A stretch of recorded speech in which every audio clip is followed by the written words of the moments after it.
Ladies and gentlemen, we are back for yet another Hoss Chat. We made it one more week. And I keep saying we made it another week, but it's a fact, so you can't really fight me on it. This past weekend, I was in Ottawa. We played the Ottawa Christmas Market this past Sunday. I played that with Caleb Koo and Gabe Potter. Love the Boogie Boys. It was a great time. Great little stage, great turnout. Great little Christmas market. I've never really been to that. Good food. It was just a nice little getaway, but the working getaway, I guess. I'd never really been to Ottawa, so it was cool to see Parliament and everything like that. And nice little trek.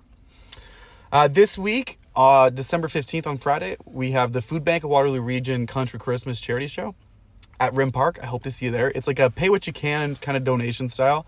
Or you can donate a non-perishable food item. That'll be fun too. Being opened up by Emmy Salvador and Johnny Salvador. I've been blabbering enough. Ladies and gentlemen, I've been plugging that we're going to have some cool guests coming up on this Hoss Chat. And I'm not lying. Ladies and gentlemen, today we have none other than my pal, my brother, your new friend, Tony Kechichian. How's it going, brother? It's going well, man. It's going well. Actually, you were just mentioning in that opening, I wanted to ask, how is Ottawa? Because I've never been there before. Yeah. It's, I might catch some flack for this. We were talking about this on the way home. Yeah. It's like a toned down Toronto. That's what I would imagine it would be. Yeah, like Parliament was really cool. Don't get me wrong. I like to see where people make laws and make funny, oofy mistakes. But also it was cool to see like downtown like that. But it was just very outside of that downtown core. I was like, oh, nothing really here. It's close to Quebec, right? Yeah, Gatineau is like. How many, how much, do you notice that it being in proximity, like the French? Is there, like, an increase in, like, store, like, signage, maybe even? Because we don't see it here too much, you know? No, I cracked a joke to the guys on the way up. I was like, what are we going to do if we're out at the bar and, like, a French guy wants to fight? We don't know what to do. We might, like, engage him on more. Just go, ha, ha, ha. Yeah, then he'd get really mad. But, no, I talked to the guys, and I was like, maybe we're going to see some French people. And long and behold, we did. We did. We heard a lot of people speaking French. Almost, honestly, probably on par with people speaking English out in public. That would make sense. Yeah. In the stores, though, I didn't really notice a difference. There was obviously, like, menus for both, but I didn't really notice any. Menus? Yeah. Like in a restaurant? What kind of restaurant we went to, like, a little cafe, like a hipster kind of cafe. I don't know why we went to that one. That's unique. But it was the closest one we could find. And it had, like, $13 black coffee. Ugh. But it showed you, like, the left side was whatever in English, and then the right side was something else. But that's unique. Like, those mom and pop shops up there are going to be catering to both because they get those. But then, like, down here, you go to any mom and pop shop, you're just getting plain English. It's true. Not getting any French in that. We really don't see it here. That makes sense, though. It's true. Tony, I'm tremendously happy. I almost swore. I'm tremendously happy that you are on the Hoss Chat today because I think you have tons of stories to share. I think you have some crazy stuff to expel out there. Maybe. I don't know. To start off with, I don't want to make it like an interview, but I do this with everybody that's on Hoss Chat to kind of give them like the whole what's what. Yeah. Just give everybody a snapshot. Who is Tony Kechichian? How do I know you? How do I know you? That's a good question. Forever. Is that word? Like, I've known you back since junior kindergarten. Mind you, I don't remember much, but I know that we were in that grade at least. And then we were there. We never moved schools or separated, so that was all the way until end of high school. So that was, I mean, what is that? Like, there's 10 years in elementary, then another 4. That's 14 years in the same school, dude. And then after, another... What has it been, 5 years since we graduated? So, like, and we still talk, and we're still here, and we're doing all these things. So, yeah, that's like 17, what is that? Is my math wrong? 19 years of knowing you. That's a long time. That's a long time. That is a long time, folks. That's good, though. It's quite a long time. Yeah, I've known Tony for absolutely the years and years. Do you want to touch a little bit on, like, your career? Like, what do you do for work? Yeah, no, I'm a software developer, and I actually work remote, but my company's local. It's based here in Kitchener. So sometimes I go to the office every now and then. We'll see when I feel like it. But overall, yeah, software engineer. I went to Laurier, which is a local university, so I've been here, But that's interesting because originally, like, I moved here in 2003 to Canada, and then I stay here. I haven't left. And just for the people that don't know, where'd you come from? I came from the Middle East. Came from Syria. I'm half Armenian, half Syrian. And, don't remember anything from back there. The only thing I really gained from being born there is that I can speak partial Arabic. Nice. But outside of that, just been here in Waterloo my entire life. The place to be. It's not, I don't know. People complain about this city too much, dude. Well, we were recently talking, and I think that's a conversation that we've had a couple times recently, is you talking about maybe moving. In the not too near future. That's, and that's not, I don't say that I want to move because I hate where I am, in the city. And that's something that you'll tend to find from a lot of our friends. They're like, there's nothing to do in Waterloo. And, anywhere you go, if you stay there long enough, you'll do everything that there is to do, or realistically that there is to do. Mm-hmm. But no, I don't hate being here, but just moving so that I can, just see different things really is the only big difference. And then, cost of living here is really high, right? I think I don't quote me on this, anybody, but I thought I read this headline or something in an article the other day that the average, I think, income that you would need on a month per basis to live in Waterloo, to live in a subdivided living situation, so you have roommates, okay, I think was $3,500 or something like that. That would which isn't crazy, but for some people that's a lot of money. Well, I mean, just think about if you worked what's full time, what's minimum wage, and then what's full time 40 hours a week. Yeah, you're not even, you're barely making that, aren't you? $3,500 is probably about how much you'd make full-time minimum wage. The fact that that's, here in Waterloo at least, since we have a lot of students, the prices shoot up. The fact that you have to do a full-time minimum wage job just to have a subdivided living, you don't even have your own private spaces. It's kind of insane. The why I was reading today, I go on Facebook every now and then just to kind of read through comments and stuff. Yep. Just see people wilding out. Yep. And the new one I've been seeing in just postings is people are looking for tenants for living situations in Waterloo, but they want them to be vegetarian. They want them to be vegan or specific like that. And that's I'm sure it's a cultural aspect to it. But yeah, that actually aligns with some of the things that I know from subjectively from people that I know around me, that with a lot of international students coming in, there's a lot of subdivided spaces that are purely for international students.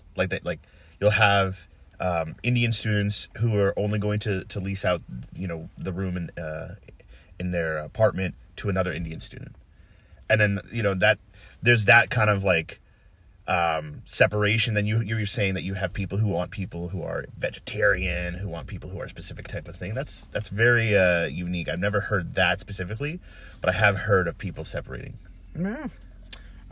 Tony, what I want to crack into, okay, is the wild world of hunting. Yes. So, just get into it. What is your relationship with hunting, and why are we talking about hunting right now? Why are we talking about hunting? Because it's new to both of us this year. I got my gun license earlier this year, 2023. Then I got my hunting license. I mean, you just do it a basic course, nothing too crazy. I don't mean to cut you off, but maybe in really layman's terms, explain that process, because I think there's people maybe that are interested in getting in the outdoors, maybe not specifically hunting, but just getting into it, and they don't know how. Well, you just said getting in the outdoors. You don't need a gun license to get into the outdoors, but it's common misconception. You actually do. It is a kind of a big part of it if you want to go and do you don't necessarily need it, but almost everybody that wants to do it gets it. Basically, you go and you take a simple course, usually done on the weekend. I mean, I think 99% of them are done on the weekend from a certified instructor. It's usually about 8 hours long. And then after you finish that course, you fill out your application. You attach to the application your certification from the course, send it, and then the RCMP has a minimum 45-day waiting period for anybody who's new to applying for a gun license. Eventually, if you don't have any criminal record and there's no problems, you'll get a gun license. And then after that, you have basically 50% of the way there. You just need to get your hunting certification, which is another, this one's better because you can do an online course. That's what I did. Right. Just tells you all the basic things that you need to know about Ontario. I think it's not Ontario specific. It's Canadian, isn't it? That I don't really know, actually. I don't know. I know that the hunting certification, you don't need to do it for different provinces, but I don't remember if if it's like Ontario based, like specific. Regardless, you get your hunting certification done. Then once you do that, you have it on your record. You're ready to go hunt. Then obviously you need to do everything that is required, like getting tags and things like that. That You'll learn that in the hunting the hunting certification. It's just a matter of going out and doing it, and that is the most fun, but can also be the most heartbreaking. As we've come to find. Yes. I mean, we've had some luck. Like Tony was saying, this was the first year that we've both really gotten out to hunt, and it's been, I think, a very rewarding experience for both of us, but also it's a very educational experience. Oh yeah. We went out for deer season, and unfortunately we got skunked. Got nothing. No buck this year. Not even skunked. There wasn't a skunk. No, all we saw this year. Get Yotes. All we saw was coyote. Yeah. All we saw was coyotes. And the essence of the deer: tracks, scrapes, bedding areas, a trickle of pee. I don't remember. Maybe It was on the back of my leg. Huh? But yeah, and it's just one of those things where you start talking to like some of your friends or people kind of like peripherally in your life, and they go, "Oh, my brother went out first time. He got a huge buck." Yeah, my friend went out and got the world's biggest buck. World's biggest buck. That's you can't. What's the term? What's the saying? It's like comparison is the thief of joy. That's what I've really like come to understand that. We hear about people that are very close to our lives, like you said, siblings of our friends, who this is their first year going hunting, and yet they saw more than we saw. They got opportunities that we didn't. Now, I'm not hating on them, right? I'm not saying anything like that. You hate the game, not the players. Mm-hmm. But man, it's definitely a learning experience. I'll tell you what. Expectations, I feel like, were high. It was a little bit presumptuous to be that, expectant of seeing a deer like your first time, second time that you're out there. It's definitely going to take more than that. And the thing is, to be fair, we didn't have anybody with experience coming with us. Yep. Yeah, us. We both did go pretty green at it. Mm-hmm. But I think even like in our time being out there and not even actually getting a shot on a buck, but you do learn about moving around the woods or when you should be places, where you should be. Mm-hmm. I mean, that's something we still are learning. But I mean, you can't get worse. You can't have a negative deer, I guess. That's true. You can't have less than 0 deer. At least there's that benefit. I mean, technically worse would be to see a deer, shoot it, and then it run away from you and you can't find it. That would be horrible. Then that's technically negative deer. And it's a crime. It's a crime. It's a crime. It is a crime. If you're a game warden listening, that's a crime. Yeah. What would you say like your dream hunt would be? If you could go on any kind of hunt. Any kind of hunt. Honestly, dream. Well, I dream of a deer. Right. I actually dream of deer. But if I'm looking ahead after, I've already gotten a deer under my belt, I guess like a black bear, man. Getting into like the predators, right? A nice black bear. That's a whole different thing. And you got to go to way different areas than we were in. But yeah, a black bear hunt, I mean, I could say moose too, but that's like, it's just a bigger deer, right? They're in the same kind of like genealogy, aren't they? I think they're the biggest North American deer. Yeah. And then, but a black bear, man, that's unique, similar to like a pig. Well, and it's unique in the way you hunt them too. Yeah. It's very, it opposes that like chase. It's more like you're situated. They have extremely good noses. Mm-hmm. You're like, they're going to smell you kilometers away. And, contrary to popular belief, they're not like, they're scared of you.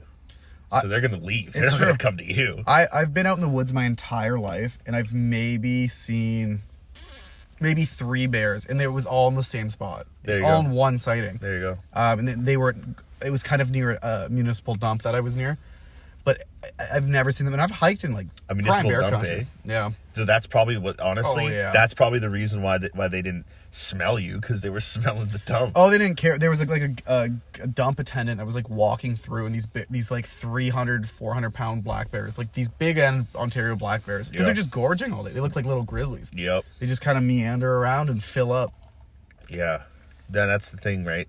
I mean, I've read online where, some dudes will go and they'll buy completely new gear because of the smell that's like just been lingering on it over like their hunts over the years. They'll go buy like new hunting pants, hunting jackets. They'll buy a new blind. They'll buy everything new because they can't have a scent on it. Then they'll buy tons of sprays and stuff, put it all over. Right. But that's definitely and baiting. I mean, you're not gonna get a bear without baiting. Right. I mean, that's as far as what I've seen. Tree stands, and then putting like a bunch of sugary stuff in an area, letting that smell get everywhere, and then you shoot them from the stand. Try it out. Bear jerky. Bear jerky. Yes, like this year me and you went so far for squirrel, which the first we were not successful for. Which absolutely boggles my mind. Like, still looking back at it, I mean, not a single squirrel did we see in that forest. And we walked, what did we say, 20K? We walked, the first day we only walked 10K. Was it only? I thought the one day we did like a 20K loop through the woods, and 10. we were like, we saw nothing. It was only 10. I'm basing that purely off of my watch. Oh, okay. And also calculating based on, because the map that there was, available in the entry points to that forest. Right. Actually did say what the trail's distances were. So like a, rudimentary calculation was around 10 kilometers. Not a lot, but to be fair, within 10 kilometers, you don't see a single squirrel, dude. It's insane. It's off-putting when you see squirrels everywhere in town. And that's the thing. I was like very aware of them. Yeah. After that, I was seeing like thousands of them. Even now, though, I still, like, when I see a squirrel running around on the road here, I'm like, Yeah. I know your cousin well. I know your cousin well. And Peanut his cousin jerky. tasted tremendous. When we finally got some squirrels, it was really good. It was Peanut very, and very jerky. Yeah. good. Yep. They tasted great. Do you want to tell the coyote story? Yeah, man. The coyote story. And I'm only saying that because, so that, mark my words, this is like a time capsule. Okay. We're going to tell this now. You're going to listen back to this. Yeah. In like, not even a year. And you're going to have like a whole repertoire of animals that you've animals. Yeah. I hope so. I mean, go. Yeah, the coyote story. That was awesome seeing them the first time that we saw them, the first day. We went out to... Opening day for the rifle season here in Ontario, for South Ontario. And we went up close, not that close, but like up in the Tobermory, Yeah, we're on the Bruce Peninsula. And then we went to this really large crown land that was snuck right between two little lakes that was in the peninsula. And it was like, that was the first time we were out there in like raw land. Mm-hmm. Like there weren't trails. The first place we went to was like a conservation area owned by like Hullet, right? So there was actually, put down trails in the area. But there was it was pure vegetation, right? Forest. Yeah. Obviously there was a field in the middle that was like, which was kind of unique, but that helped a bit, like mobility was. Yeah, but when we went into like the actual forest, this was like untouched, it was like real forest. And then we saw 3 like fully wild coyotes, and not deer. 3 coyotes, not even 30 minutes into the day. Once we got all of our gear, they were nice, healthy coyotes too. They were pretty brushy yet. They weren't mangy or anything. And we weren't even at the tree line yet. We were crossing this field. We just look over, and these coyotes are running back and forth, and it was pretty cool. We watched them for a bit, and we decided to leave them be. Because we were on a deer hunt, so we weren't going to do anything with them. So we kept kind of checking around the woods. We hung out for the day, and we really didn't see any deer. Yep. The next day. And so we came back the next day, and we looked for deer again. Nothing. The next day was unique because we were just we were in the mindset of we need to be there early. We need to leave way earlier. It was like a 2.5 hour drive. So we left like 3 a.m. or something like that, like 3:30 in the morning. We get there, it's dark, really dark. We get out to our, where we're gonna go park ourselves in that field, and then we see another hunter. We see another hunter, maybe 350 yards away, and of course he sees us. Not only did we ruin his hunt in that morning, because any deer that were on that side of him, we scared off. Mm-hmm. And any deer on his side, because we didn't see any cars, so he clearly came from the other side. He scared off. And now that we were making all the ruckus, well, there you go. Two hunting groups ruined. So what did we decide to do instead? Well, it was super cold, and I did not have the motivation to be out there where I could literally look and see another hunter down there. So we decided the deer hunt would switch to a coyote hunt. Yeah. And then we went down to the field and played coyote bait noises for 30 minutes. We had no clue if they would be there or not. And they sound like crazy. The sounds you play, they're called predator hunting calls. So it's supposed to mimic a injured rabbit that's being eaten by a coyote, so that it's attracting other coyotes to come and be like, oh, what is this? So the sounds like it's kind of goofy. It's crazy. Yeah.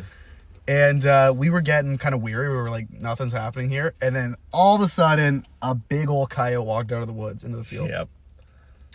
And I'll let Tony tell it. It's his story. Well, that's the thing.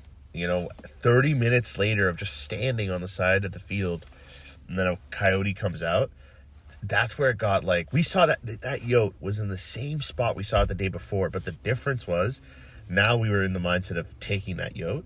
It's like your heart starts beating, right? And I feel any hunter, even hunters who have been doing this for 10 years, once they see the animal they're trying to hunt, because if let's say you've done it for 10 years, you've gotten 10 deer over those 10 years, right? 1 deer a year. The actual experience you have in between when that deer arrives and when you take that shot, for the average hunter, is going to be less than a minute. You're going to take that shot within 30 seconds of that deer appearing. You know what I mean? So add it all together, you're going to have less than 5 minutes of being in what I'll call bullet time. You know what I mean? Mm-hmm. So when that yote's out there, it's and I want to take it. I mean, we let those yotes were playing around for maybe 4 or 5 minutes before they ran away the first day. Yep. But now I didn't know if he was going to leave, 10 seconds later. He could have caught wind. We didn't know if he knew we were there, but I'm sure he did. So in that moment, it's I need to take this shot now, and your heart's beating, you're nervous. The problem was the terrain. The field bulged in the center, and also the problem was me being a cheapskate. That's the other element of it, was buying a cheap shooting stick to stabilize my shot, to stabilize my gun so I could take a shot. And because I got a cheaper one, it wasn't tall enough that I could take a shot standing up, and I would have to take a knee. But if I took a knee, he's below my sight line. I couldn't see him. So we didn't really have enough time necessarily to get around that bulge or get closer. He would have ran. So I tried to stabilize the best I could from a standing position, and I took the shot, clearly missed. Thing is, though, if I would have hit him, and some people would say, why would you take a shot if you weren't perfectly steady? There was as steady as I could get, holding my breath and taking the shot. But the reality was, in that moment, because that yote was sitting on his bum, his body mass, anywhere I hit, he would have got killed. It was a 308, right? So I don't really care what I hit. Whatever I hit, he's gonna die from a 308. But I miss. Yeah. And then he starts running, gets away, and that made me feel so upset that I missed a shot that I would have clearly gotten. You were so close, man. In the end, I ended up, because of that, I went and I got a real shooting stick, one that's a tripod that has the adjustability. You can adjust very fast, and it can actually go up 6. You can go up to 6 feet, so you can actually aim and take a shot standing up, any range of height between. But I never really got to use it for an actual shot. Right. What are you looking forward to kind of next in your hunting career? What's the next move? Next move? Spring turkey. I think I'm going to do spring turkey. We saw turkey. Yeah, there's a lot of wild turkey. We around. saw turkey twice in the 2 days we were there. Like a ton of them.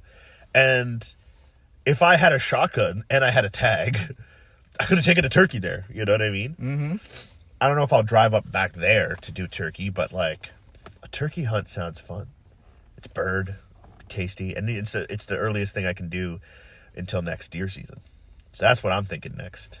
And I'm actually gobbler. extending the invitation to you for you to come and Whoa, join me. you know I'll come turkey hunting. Turkey I'll come turkey hunting. Yes, sir. Tony, believe it or not, that's our time. That's our time. Is there anything you want to say that's like a final thought? It doesn't have to be a revelation. It can just be a phrase. Anything you want to say before we sign off here? Enjoy the outdoors. That's something that I found out about myself. Being out there, even in the cold, in the wet, in the mud, it's so serene. It's beautiful. Enjoy the outdoors. They're beautiful. That's beautiful. That's tremendously said. Folks, again, Tony Kechichian this week on Hoss Chat. Yeah, that was tremendous. That was a lot of fun. This week, December 15th, the Food Bank of Waterloo Region Country Christmas Show at Rim Park in support of the Food Bank of Waterloo Region is this Friday, and it's going to be from 6 to 8 p.m. And then I'm taking a little bit of time off for Christmas. No shows after that for a few weeks, but we'll still be doing some Hoss Chats, and we'll talk to you very soon. See you, folks.